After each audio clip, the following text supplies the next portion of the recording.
മഹാത്മാഗാന്ധി ദേശീയ തൊഴിലുറപ്പ് പദ്ധതി തകർത്തതിനെതിരെ INTUC ആലപ്പുഴ ജില്ലാ കമ്മിറ്റിയുടെ ആഭിമുഖ്യത്തിൽ അമ്പലപ്പുഴയിൽ പ്രതിഷേധ സംഗമം നടത്തി. UDF convener Adoor Prakash MP സംഗമം ഉദ്ഘാടനം ചെയ്തു. മഹാത്മാഗാന്ധി ദേശീയ തൊഴിലുറപ്പ് പദ്ധതി തകർത്തതിനെതിരെ INTUC ആലപ്പുഴ ജില്ലാ കമ്മിറ്റിയുടെ ആഭിമുഖ്യത്തിൽ അമ്പലപ്പുഴയിൽ പ്രതിഷേധ സംഗമം നടത്തി. UDF convener Adoor Prakash MP സംഗമം ഉദ്ഘാടനം ചെയ്തു. വർഷമാണ് എന്ന് വെച്ചാൽ ജൂൺ മാസം 4-ാം തീയതി 2005 ജൂൺ മാസം 4-ാം തീയതി കുട്ടനാടൻ പാടശേഖരങ്ങളിൽ ഞാൻ എത്തിച്ചേർന്നുകൊണ്ട് അവിടെയുള്ള കർഷകരെ ഞാൻ കണ്ടു. അവരോട് ഞാൻ കാര്യങ്ങൾ ചോദിച്ചു കഴിഞ്ഞപ്പോൾ അവർ എന്നോട് പറഞ്ഞു, ദാ കിടക്കുന്നു ഞങ്ങളുടെ നെല്ല്, ഇതേറ്റെടുക്കുവാൻ സംസ്ഥാന ഗവൺമെന്റ് നടപടികൾ സ്വീകരിച്ചാൽ ഞങ്ങളതിനെ സ്വാഗതം ചെയ്യും.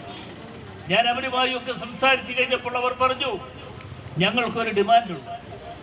എന്താണ് ഡിമാൻഡ് എന്ന് ചോദിച്ചപ്പോൾ അവർ പറഞ്ഞൊരു കാര്യം, ഈ പണം മറ്റ് കൈകളിലേക്ക് പോകാതെ ഞങ്ങൾക്ക് തരുന്ന പണം നേരിട്ട് ഞങ്ങൾക്ക് കിട്ടാനുള്ള നടപടികളാണ് ഉണ്ടാകേണ്ടത്.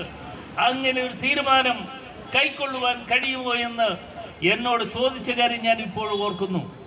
ഞാൻ അവർക്കൊരു വാക്ക് കൊടുത്തു, നിങ്ങളിൽ നിന്ന് 1 മണി നെല്ല് ഏറ്റെടുക്കുന്നു എങ്കിൽ ആ നെല്ലിൻ്റെ പണം എത്രയാണെങ്കിലും നിങ്ങളുടെ അക്കൗണ്ടിലേക്ക് വരുന്നതിന് വേണ്ടിയുള്ള നടപടികൾ സ്വീകരിച്ചിരിക്കും എന്ന് വാക്ക് കൊടുത്തു.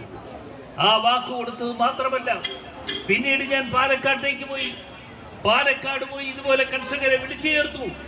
അവരുമായി വർത്തമാനം പറഞ്ഞപ്പോൾ അവർക്കും പല ആളുകൾക്കും. ജില്ലാ പ്രസിഡന്റ് G. ബൈജു അധ്യക്ഷത വഹിച്ചു.